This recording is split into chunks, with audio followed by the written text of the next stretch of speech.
Salamat sa kapangyarihan ng mahiwagang hangin.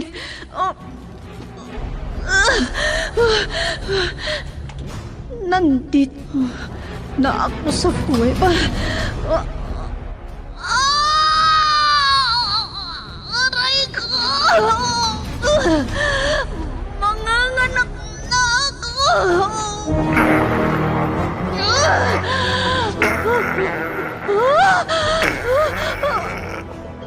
Bayawak!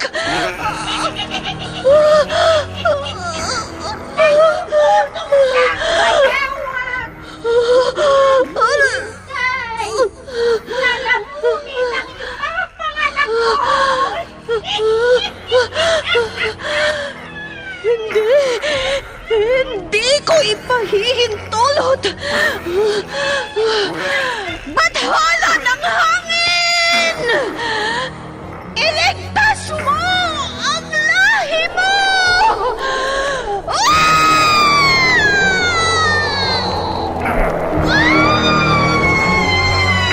Bakit hindi mo sinakmal ang sanggol? Ikaw, bayawak!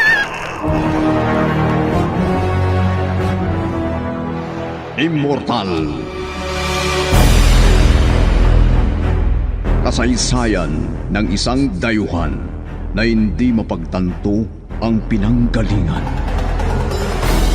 Punong-puno ng pakipagsapalaran ang kanyang buhay mortal sa likuran nang hindi niya alam ang kanyang pagkakakilanlan. Ano ang kanyang pakay sa mundo ng tao? Immortal! Naiibang nobela na inyong mapapakinggan sa oras na ito mula Lunes hanggang Sabado. Nobela at sa panulat ni Leti Astudillo Aquino at sa direksyon ni Lubimin Aquino Sr. Mula sa Lovelet Artist and Talent Center Drama Productions, handog sa inyo ng #1 and most trusted radio network in the country, Bombo Radio Philippines. Basta Radio Bombo! Immortal!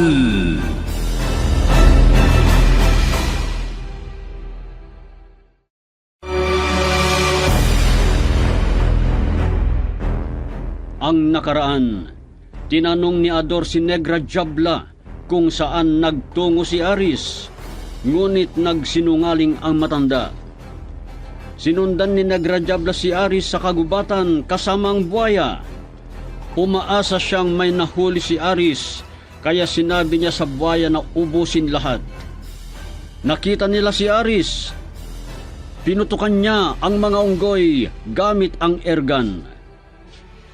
Dahil nakatalikod si Aris, inutosan ni Negra Jabla ang buhaya na dahan-dahang lumapit at kainin ang mga nahuli ni Aris. Samantala, tinawag ni Artemis si Ammar at pumunta sila sa lugar na pwedeng pagpraktisan ni Ammar sa pagmamaneho ng motorsiklo. Nakita ni Artemis ang kakayahan ni Ammar at gusto pa niyang sanayin ito sa pagmamaneho ng motorsiklo. At ngayon, narito ang karugtong ng nobelang pinamagatang Immortal.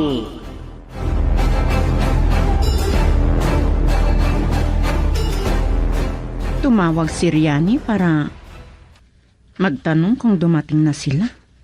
Pero, bakit ako ang kailangang tawagan? Hindi niya siguro makontak si Ammar. Siya na naman ang tumatawag. Hello, Riani? Wala pa ring tawag. At hindi ko rin sila makontak. Hindi mo rin makontak si Ammar? Ano? Naiwan niya ang cellphone niya?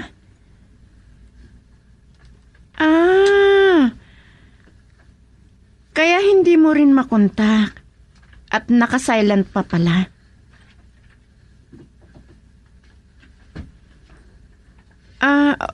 Sige, sige. Tatawagan kita kapag dumating na si Sir Artemis. Sige. Bye, Riani. Alam kong dito dadaan si Amar. Parang ama niya talaga si Sir Artemis.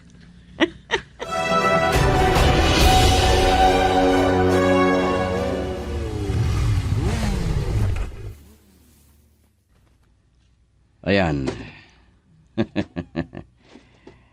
Matapos ang napakaraming ikot. Excellent. Kaya mo na magpatakbo ng motorsiklo, Amar. Andali lang palang magpatakbo, Ninong. Ops! Huwag ka muna masyadong kumpiyansa, iho. Totoong kaya mo na. Pero kailangan mo pa ang tuloy-tuloy na practice. Opo, tama po kayo, Ninong. Magsasanay pa ako. Gusto kong pag-aralan ang mga teknik ng mga magagaling na riders. Oo. Malaya ka dyan, iho. Marami ka ring bakanting oras sa paaralan, di ba? Konti na lang ang kailangan kong unit. Matatapos na rin ako. Ganun ba? Opo, Ninong. Kaya marami pa akong pagkakataong mag-practice. Ipinapayo ko lang sa'yo, iho. Mag-ingat ka palagi. Opo, Ninong. Hindi ko makakalimutan. Dahil yan ang number 1 na bili niyo sa akin simula nung training ko.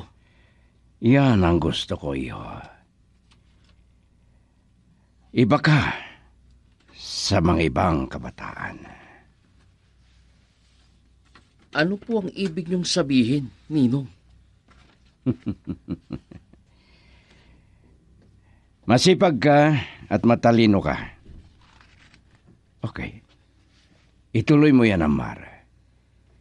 May mararating ka at may gantimpala ka sa akin.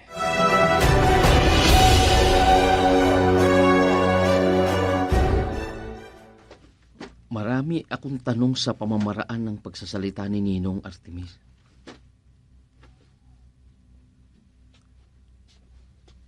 Kapag tinatawag niya akong iho, gumagaan ang loob ko.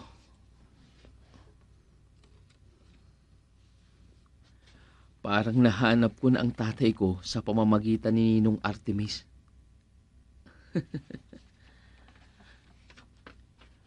Pero hindi ko sasabihin ito kay Mami ang nararamdaman ko. Baka magalit siya. Hapon na pala. Papasok na ako. Hinihintay na ako ni Mami.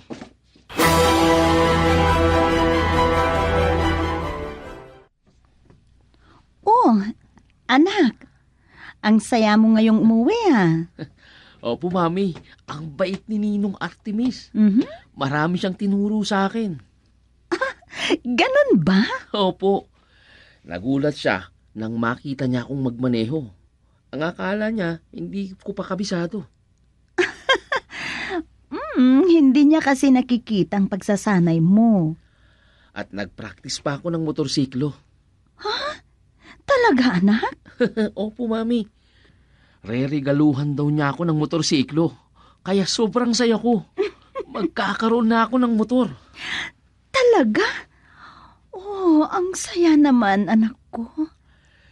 Sobrang bait sa akin ni Sir Artemis.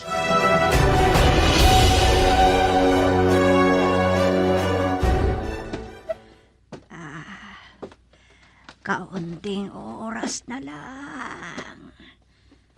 Parang magigising yung tapang na tao sa malalim na tulog. Sasabihin niya sa sarili, ang tagal, ang pagtulog niya. Baka sabihin pa niya na nag-iinip siya.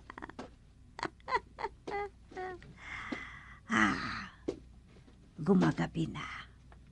Uwi na ako sa bahay ko. Jabla! Ah. Ang tapang ni Aris na bumalik sa rest house. Alam mo ba kung bakit siya nagagalit? Sobra ang pagkabusog ng buhaya. Punong-puno ang bituka. Ano naman ang koneksyon ng pagkabusog ng buhaya sa galit ni Aris? Kinain kasi lahat ng buhaya ang mga unggoy na nahuli ni Aristao. Ano? Ganon ang nangyari.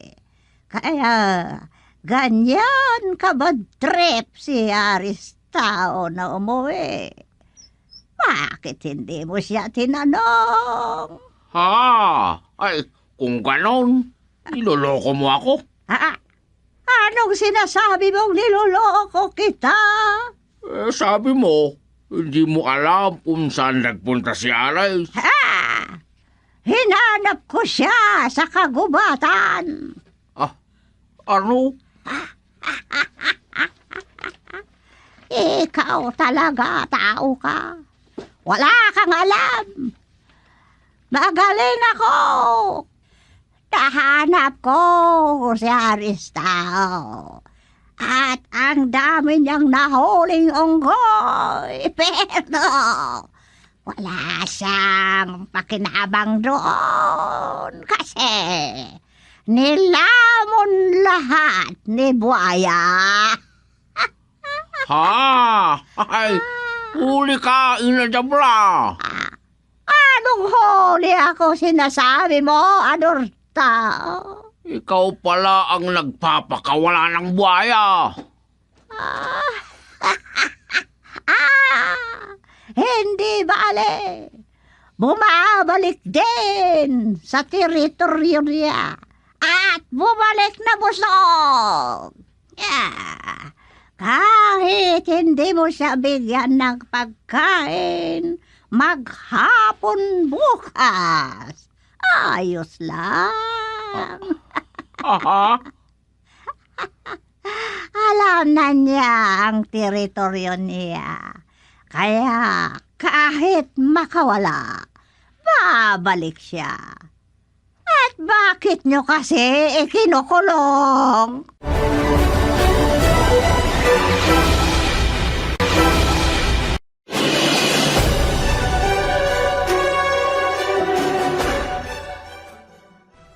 Ba't mo ako pinabayaan na matulog ng napakatagal, Ador? Ba't hindi mo man lang ako ginising? Ha?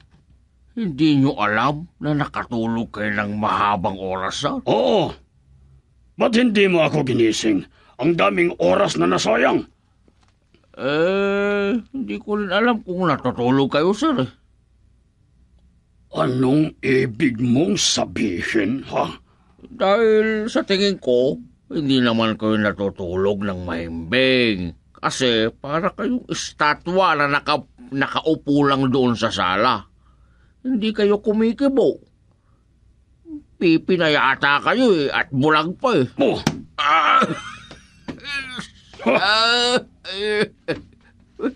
Bakit sinuntok na ako, alay? Huwag mo akong pinagmumukhang walang alam. Hindi ako estatwa. Sir, ay lako. Nasaan si Aris? Alam ko, nandun sa lungga ng buhaya, sir. Ano? Opo, sir. Maraming nangyari habang hindi kayo nagsasalita, sir. Alam nyo, nagmistula kayong pipi at bulag. Pipi. Opo, sir. Kahit itanong nyo kay Aris, sir, para kayong pipi at bulag. Tama na! Sige sir, para maniwala kayo, tanungin nyo kay Aris pagdating niya.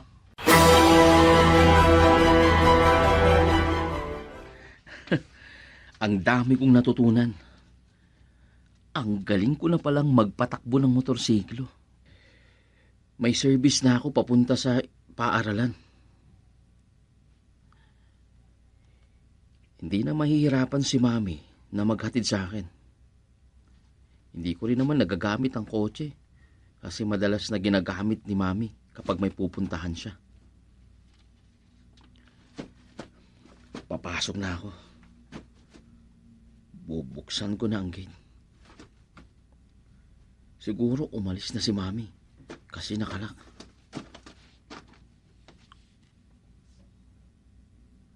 Amar! Ha? Aris!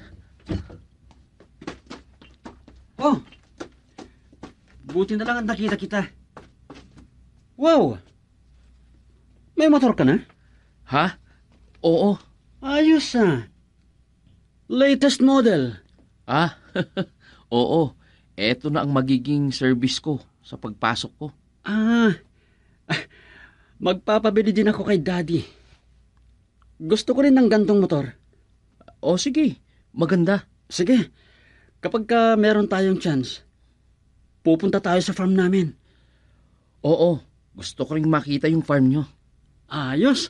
Sige, kakausapin ko si Daddy para bilhan ako ng motor. Magpa-practice ako sa pagmamaneho. Mas masarap magmotor papunta sa farm.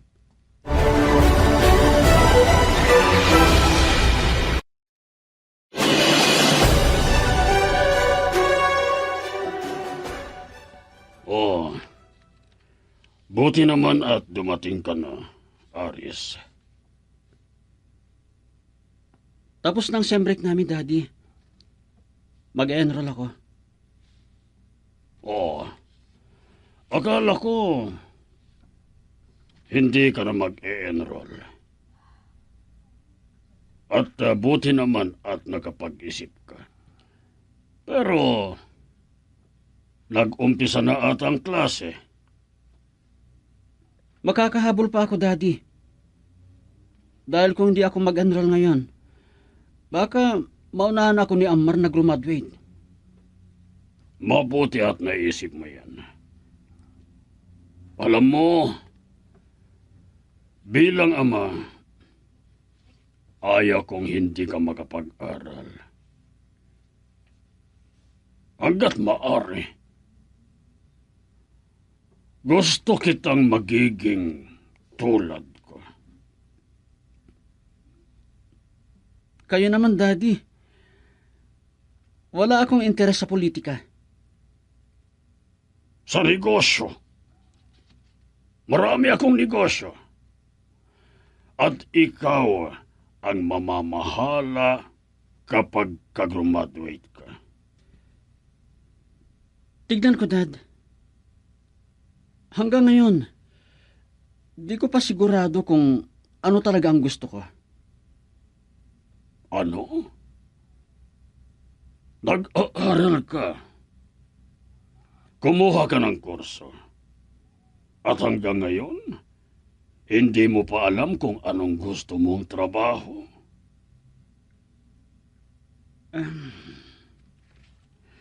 Hindi pwedeng ganyan, iho. Tignan ko, Daddy. Di bale, mayaman naman tayo.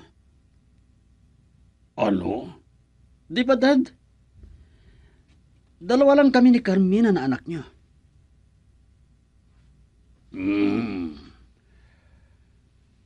Hindi yan ang isipin mo. Ang isipin mo ay ang magiging kinabukasan mo bilang anak ko. Bilang isang anak ng kilalang tao.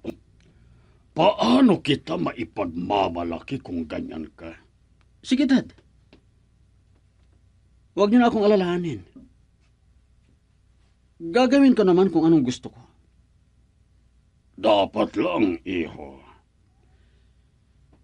Pero, may request ako, Dad. Ano yan? Kuwan po, Dad. Alam kong di naman kayo mahirapan. Hindi naman mahal ang motorsiklo. Parang alam ko na ang ibig mong sabihin. Magpapabili ka ng motorsiklo? Sana, Dad. Napakaliit na bagay yan, iho. Sige.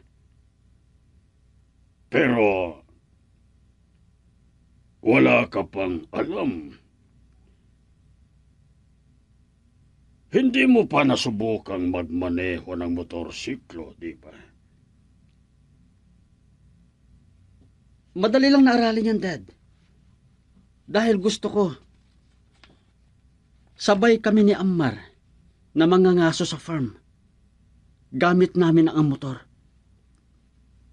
Ano? Iho? Di ba nasabi ko na noon sa'yo? Ha? Hanggat maaari, ayaw kong may ibang taong makakarating at makakita sa mga alaga natin sa farm. Lalo na sa buhaya at yung mga sawa.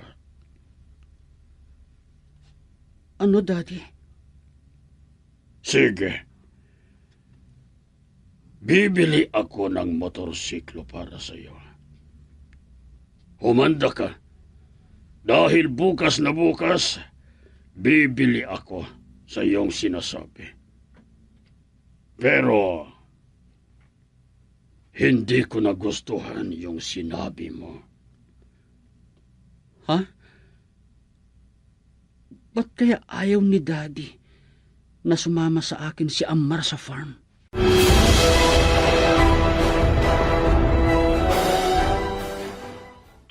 Ang lungkot na naman ni Ivana.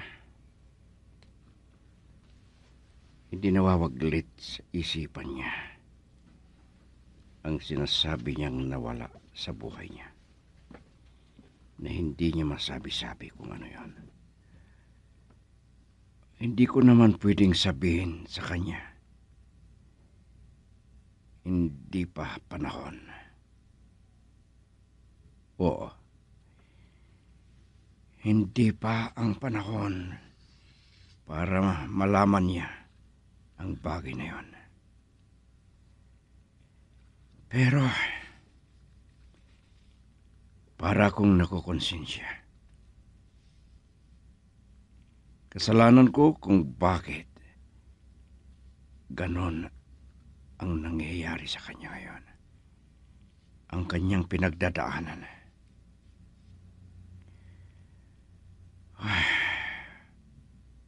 Kung bakit ganon ang kalagayan ni Ivana ngayon. Tawagan ko si Riani. Sana wala siyang pinuntahan at makapunta dito. Oo. Gusto kong may kausap lagi si Ivana.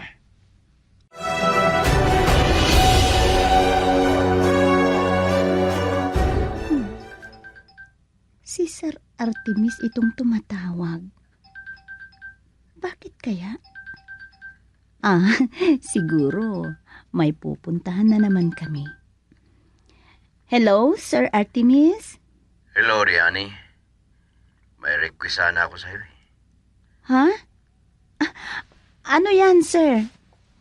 O sige, sabihin niyo kung ano yan. Alam mo naman, nalulungkot si Ivana. Hindi pa nakapag-move on. Ha? Bakit na naman, sir? Hindi lumalabas sa kanyang kwarto. At kung pwede sana, punta ka rito. Para may makakausap siya. Iba lang kung babae ang kinakausap niya. Yun lang kung wala kang ginagawa. Baka naman makadisturbo ako. Hindi, sir. Andito lang ako sa bahay. O sige. Pupunta ako dyan sa bahay ninyo, sir. Maraming salamat, Triani. Ikaw ang naisip kong tawagan.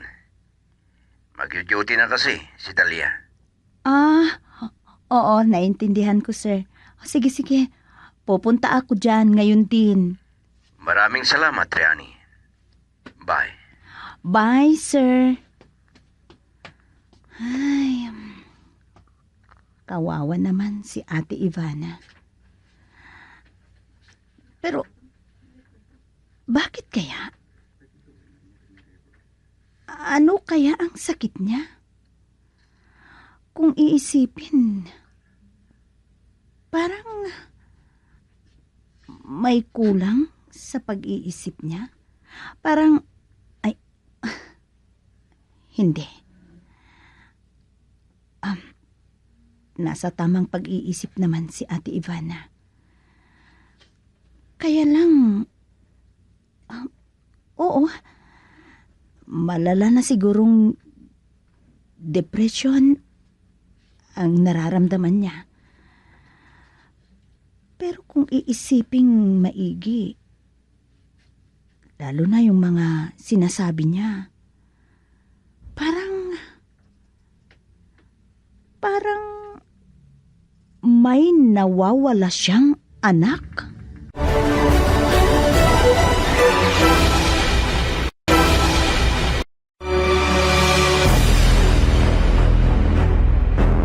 Ano pa ang susunod na mangyayari? Pakinggan bukas ang karugtong ng nobelang pinamagatang Immortal. Inihahandog sa inyo ng #1 and most trusted source of news and info, Bombo Radio Philippines. Basta Radio Bombo.